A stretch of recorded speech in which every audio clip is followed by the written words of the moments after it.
Colorado's restaurants and their workers are facing some real challenges these days. There's agreement on that, but not so much agreement on a few controversial ideas on how to help, like how to pay tipped workers in the state's priciest places to live. Our Jennifer Meckles starts us off tonight with that. Everyone goes to restaurants. Everyone sort of thinks they understand how they work behind the scenes. And they're a lot more complex than I think most people realize. At the Greenwich in Denver, owner Dolores Tronco says few things are trickier than the nuance of payroll. So there are a number of things, but really one thing stands out above all others. And that most difficult thing is the tipped minimum wage. Denver's minimum wage is now $18.81, $4 higher than the state minimum wage. Today, Denver's tipped employees make at least $15.79, and they're guaranteed the difference if they don't make it up in tips. With Denver's tipped minimum wage, now one of the very highest in the country, it's become a real existential threat to restaurants, including the Greenwich. I have almost closed the doors here several times. Frankly, we're seeing more and more restaurants close, especially in Denver. And that's the heartbreaking part of this. And that's why we need to see some relief for restaurants. The Colorado Restaurant Association is backing a new Democrat-led bill to change that formula, lowering the minimum tipped rate in cities where the minimum wage is higher than the state's minimum wage. By law, no one is able to ever walk home with less than that full minimum wage. So this is not going to change the full minimum wage anywhere in the state. The bill is controversial. Plenty of tipped workers don't want it. As anybody who works in the service industry will tell you, tips are notoriously inconsistent. The amount you earn depends on countless variables, ranging from what the weather is like outside to the staffing levels at your business. But the answer is not further cuts to your employees who already have the least job security and least guaranteed income. In addition to those tipped employees, several city council members in Denver and Boulder, cities who have raised their minimum wage, are also against this bill. They've even sent a letter complaining that this would take away some of the local control. So Kyle, Dolores Tronco, the restaurant owner in this story, she tells me she also had a restaurant in New York City. If you can believe this, she said it's harder to operate a business in Denver than in New York because of the wages and the laws around it. So she's trying a couple of different pay models in her restaurant. Right now, what they've settled on, it's been evolving, is a service fee, 20% on the bill. And the front of the house gets more of that, but the back of the house gets some. Everybody is making higher than minimum wage in her restaurant. That's what they're doing for now. That idea of that 20% service fee, that's something that Denver Mayor Mike Johnson talked about recently on CityCast Denver on the podcast and got people all worked up about it because people were thinking he was talking about like a mandated city tax. Let's listen to what he said. One idea we've been floating to restaurants is the idea of a service charge, which is if you do a service charge of 20%, you can gather that and you can spread it equally across all the employees. And for us, what's interesting, we've been floating with restaurants is with a service charge. Are they going for that? Yeah, I'm curious because I have to say, as a server, that doesn't sound appealing to me. I understand, and you can understand, right? If you're a server making $120K and you're back of a house, I want to meet this server. I'm so curious. Maybe it's 100. I'm just telling you what restaurants have shared to me. Then you certainly wouldn't want to give that up. But the challenge is if you have someone else making 40 on the staff, you also have a huge disparity to it. So the question is, how would they want to do it?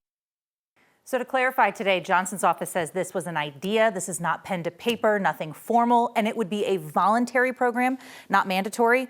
That restaurant worker I interviewed said she would not support anything mandatory. She said every business has their own model. They should be allowed to do what is best for them.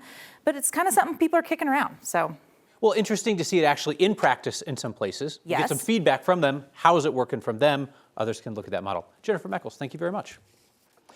The head of Colorado's Republican Party says he will not run for a second term next month. Dave Williams' 2 years in charge of the state GOP have been defined by Republican infighting and lawsuits, a disastrous record of endorsing far-right candidates that got blown out in Republican primaries, and Williams' notorious call to burn all pride flags. Williams has faced calls to resign from other leading Republicans for about a year now. He held off an attempt to replace him last fall.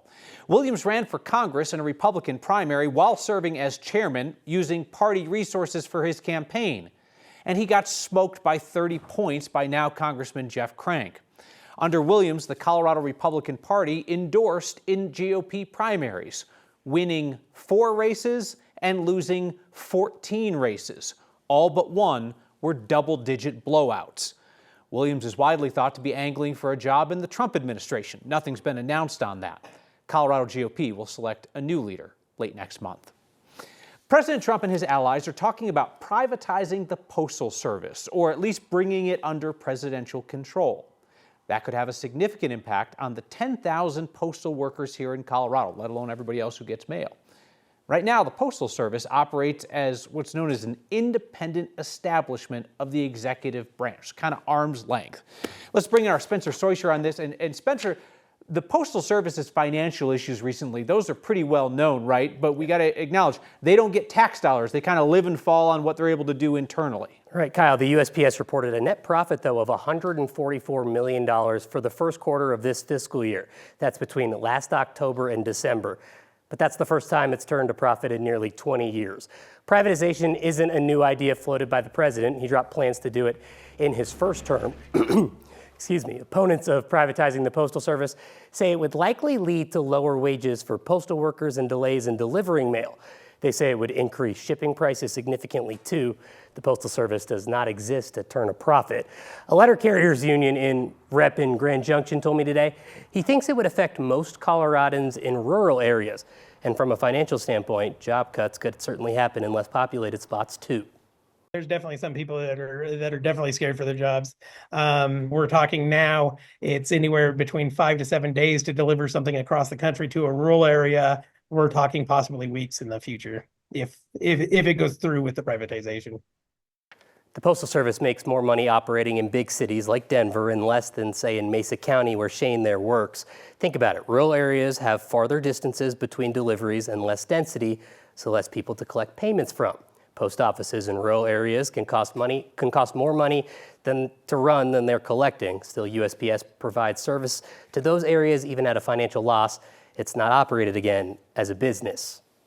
Yeah, I mean, you think about all of the vital stuff that comes to people, even if it originally starts with another carrier, it ends up in the hands of a Postal Service employee to get to the door. Right, that could be ballots, that could be important medications. If that takes forever, costs a lot of money, that could be a big issue for people in rural areas. One more change at the federal level to watch. Spencer Soisher, thank you. Hey, can I make a recommendation? This is reporting that does not come from our 9 News team, but it helps to understand the impact of federal firings across the country and how random they were. A team of NBC reporters spoke to now former federal employees from a wide range of agencies and personal backgrounds, all of them now navigating what they described as a loss of identity, the financial stress of finding a new career all of a sudden, and honestly, the hurt at how they and their colleagues were dealt with on such short notice, sometimes just hours. People like O'Shea Johnson, behavioral health advisor who helped provide resources for southeastern communities and tribes struggling with substance abuse and mental health issues. That work, he says, was his passion. He doesn't know what to do at the moment. He signed up for DoorDash to make ends meet. Or Amy Parrish, she and her colleagues were fired from a project modernizing the organ donation network. She says she's been in government service for 10 years, and she worries the delays on her former project will especially hurt rural communities. There are dozens of those stories to read through. Federal employees, old and young, conservative and liberal, some worried about themselves, their families, some worried about the loss that their work will have on a community that they once served. You can find that full NBC article linked on our social media pages and on the recommendation page of 9news.com. So we recently told you that a Girls in Science event in Boulder County lost all but one of its sponsors over their fears of retaliation from the federal government. A nonprofit that mentors girls in the Denver metro area says it just lost $70,000 in federal grants because it focuses on helping girls. Since Wednesday, Next viewers have covered about $55,000 of that $70,000 budget gap for Girls Inc. This week's Word of Thanks microgiving campaign is turning out to be one of your largest in months. Girls Inc. starts working with girls in the first grade, stays with them clear through college, focused on their health, education, and their independence. Girls Inc. offers long-term mentoring in all kinds of programs after school, summertime, and then on to college prep with scholarships and internships. Girls Inc. is large enough, established enough in our community that nonprofit can weather the loss of the federal funding. But $70,000 gone overnight is no joke. But neither is the $55,000 that you have raised for that nonprofit in the last 3 days. Scan the QR code on your screen or text the word THANKS to 303-871-1491 to get that link to join me and a bunch of other Coloradans in donating. More than 4,000 of you have signed up to simplify your giving with a monthly donation to the Word of Thanks Fund. It's become the backbone of your weekly giving, helping us to start your recent micro-giving campaigns with more than $30,000 in donations each week. Same QR code or text will get you there. So, you know how bird flu has sent the price of eggs soaring. Why hasn't the same thing happened with the price of chicken? My good news is I'm out of the hospital, I'm healing. Grab your helmet. Let's go. We're going to hit the road to find the answer to our favorite Friday question next.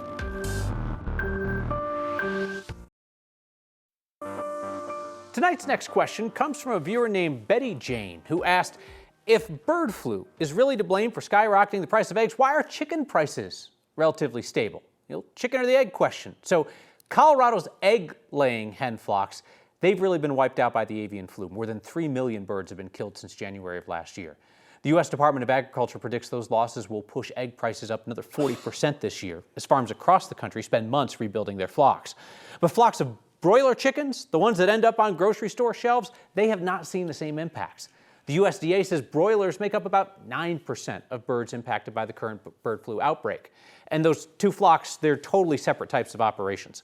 Colorado State veterinarian Maggie Baldwin told us that the broiler flocks tend to be much smaller, so impacted farms can get back to full production much more quickly than big commercial egg farms. And new broilers can be raised and then slaughtered in a matter of weeks, while new egg-laying hens take months to become productive. Dr. Baldwin points to another reason that egg prices are so high. Egg-laying hens are essentially their own mini supply chain. Each chicken killed translates into dozens of eggs lost. One laying hen, they can typically produce about 300 eggs per year. So when you think about losing one hen, right, that's dozens and dozens of eggs that we lose with one hen. And when we have millions of hens on one site, that's a pretty big number that can be impacted in a really big way very quickly. That was a good question. I learned something today. Thank you, Betty Jane. Send us your next questions, anything about anything in Colorado, because I know you're not the only one wondering. We welcome written questions, video questions, audio questions. Send them to next@9news.com or text NEXT 303-871-1491. As the federal government freezes funds for wildfire prevention projects, Colorado is pouring money into protecting the state's forests and nearby communities. This week, the state announced it's putting more than $8 million from the Colorado Strategic Wildfire Action Program toward 19 different projects. They focus on forest mitigation and watershed protection. The funding will also train people for 150 fire mitigation jobs. What we're talking about in terms of funding is just a fraction of what's being held up by the Trump administration right now. The executive order from the feds froze around $3 billion for wildfire mitigation across the U.S. So we bring in 9 News meteorologist Corey Reppenhagen. Obviously, so much of what's going on at the federal level right now, Corey, obviously impacts your world of weather, from cutbacks at the National Weather Service to what goes on with wildfire mitigation as we now turn into warmer months ahead. Yeah, and it's not just people, because when you're talking about removing people, you're removing the data that we rely on so heavily. So we're watching that, and as far as that wildfire mitigation, sometimes I feel like we just need to take care of our own state anyways. But we do have a great forecast for you for this weekend. Really impressive. I mean, temperatures getting up here, possibly making a run at 70 degrees. You will likely see somebody skiing in shorts tomorrow. Summit County, 50 degrees, Vail 54.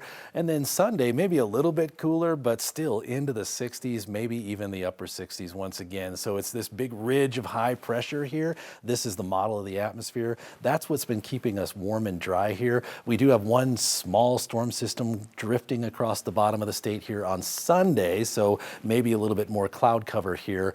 But this is what we're really keeping an eye on. One of those classic March storm systems looks to be brewing here, and that's going to pull the moisture out of the Pacific, pull it out of the Gulf of Mexico, and try to deposit it here on the Front Range. We are seeing some bullseyes, but moving bullseyes. Right now it's on the Palmer Divide. We've seen it in the foothills. We've seen it on the eastern plains. So it's a moving target still. We're watching this carefully, though. Weather impact alert for Tuesday with the potential of heavy snow, and then another storm Thursday and Friday. Those both should be gone by next weekend, Kyle. The development of a big cell tower is on pause in a tiny town in southern Colorado. It's an issue that's been the talk of Villa Grove for years. The new ruling from a judge doesn't do a whole lot because the tower's already been built. Nearly a third of the 30 people who live in Villa Grove outside Salida sued Saguache County commissioners after they approved that tower. It's 195 feet tall. The commissioners and the cell phone company said the tower would help with cell phone service there along 285. People living nearby worried that it was going to ruin the look of their beautiful community, hurt property values, possibly even have health impacts. District judge just ruled in favor of the residents, said the county needs to review the resolution and vote again. The county says they're not going to appeal the decision. They're just going to vote again on April 1st. The good news is today is getting on my bike for the first time this year. Beautiful day for a ride and to hear Coloradans share the good news from their lives. Hey, a reminder, you can catch Next streaming each night at 6 p.m. on 9 News Plus, and Next is a podcast each weeknight wherever you get podcasts. The warm weather brings out the motorcycles. Let's all watch out for them, right? And for a moment here, let's listen to, as folks out riding today answer our favorite Friday question. What's your good news? Kind of a lifestyle. It's my therapy. Absolutely freedom. Going through the gears? Why would you not want to have a bike? My good news is that we are out riding on this beautiful Colorado day instead of working. It's freedom, man. It's just pure bliss. Today and tomorrow is going to be a big day. It's my first day back on it in a long time, so I'm still recovering. I've had a hernia that was ripped open in my groin. Well, my good news is I'm out of the hospital, I'm healing, and this is my first day out on my motorcycle, so it's a good day to get out. I'm going to say my good news today is that I decided to take the day off of work. I work for myself, but creating that time is pretty difficult, and it couldn't be a better day. So yeah, self-care and getting out in the sunshine all we can. Know we're out, especially on a nice day. We're gonna be out, especially around the Front Range here. Don't have your music cranked so loud that you can't hear the pipes of somebody next to you. My good news is today is getting on my bike for the first time this year.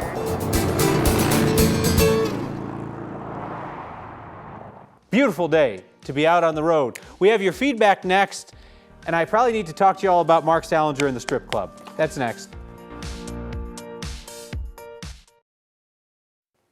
Feedback tonight with an accompanying photo from Next viewer Holly, who writes, broke both ankles last weekend, still in the hospital, still watching Next.